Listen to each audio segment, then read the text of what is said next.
میرا نام رامین ہے۔ میں اپنے ماں باپ کی اکلوتی اولاد ہوں۔ میری امی تیکھے نین نقوش کی حامل سانولی سی عورت تھیں۔ میرے ابو تقریباً 50 سال کے ہو چکے تھے، لیکن دیکھنے میں وہ کوئی 35 سال کے ہی لگتے تھے۔ میں اب سیکنڈ ایئر مکمل کر چکی تھی۔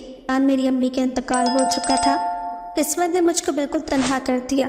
میرے ابو کا بہت بڑا بزنس تھا، تو میرے ابو اس کو سنبھالنے میں لگے رہتے۔ میں اکثر موقع کی تلاش میں رہتی کہ کب میرے ابو فری ہوں، میں اپنے ابو کے ساتھ تھوڑا سا وقت گزار سکوں۔ میں اپنی تنہائی سے تنگ آ گئی تھی۔ میں اپنی دوست کے ساتھ ایک دن شاپنگ پر گئی۔ وہاں پر اچانک ایک حادثہ ہو گیا۔ میں جس مال میں موجود تھی وہاں پر اچانک آگ لگ گئی۔ میں بھی بدحواسی سے کوئی بھاگنے کی کوشش کرنے لگی۔ نفسا نفسی کا عالم تھا۔ ایک دوسرے کو کچلتے لوگ اپنے آپ کو بچانے میں مصروف تھے۔ مجھ کو کچھ سمجھ نہیں آیا کیا کروں۔ دھوئیں کی وجہ سے مجھ کو سانس لینے میں مشکل ہونے لگی۔ یہ حواس میرا ساتھ چھوڑنے لگے۔ مجھ کو اپنے چاروں طرف آگ ہی آگ نظر آ رہی تھی۔ اب مجھ کو یقین ہونے لگا کہ میں اب زندہ نہیں بچ سکوں گی۔ موت کو اتنا قریب سے دیکھ کر میری روح کانپنے لگی۔ ایک دم ہوش و حواس کھو کر زمین پر گر گئی۔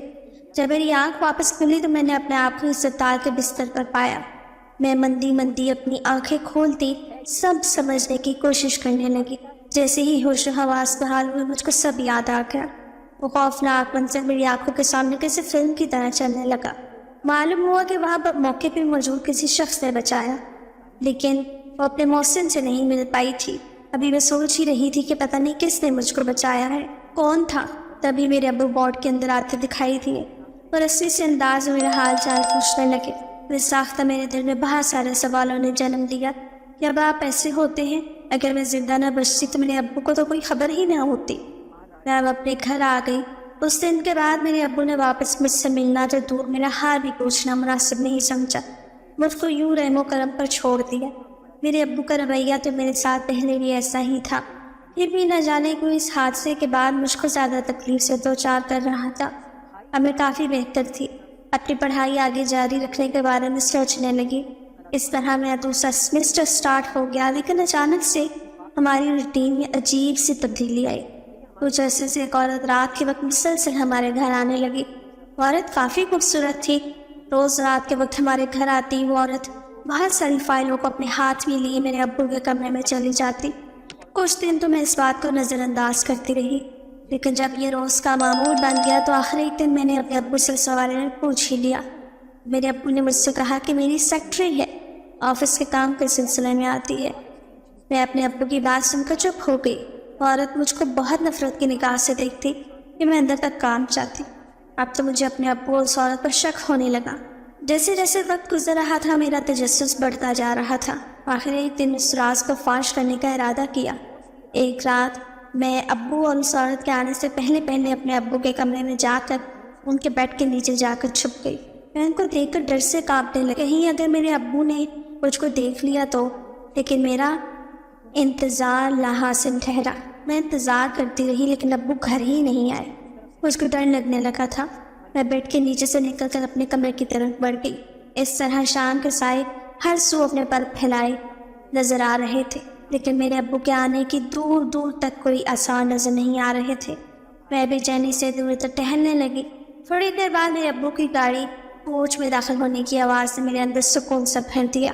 جیسے ہی میرے ابو اندر آئے میں فوراً سے ان سے وجہ دریافت کرنے لگی تو انہوں نے کہا کہ ایک ضروری میٹنگ تھی۔ اگلے دن شام میں وہ عورت اپنے ہاتھ میں فائل لیے ہمارے گھر آئی۔ میں سوچنے لگی ایسا کون سا کام ہے جو آفس میں نہیں کیا جا سکتا۔ میرا تجسس بڑھنے لگا۔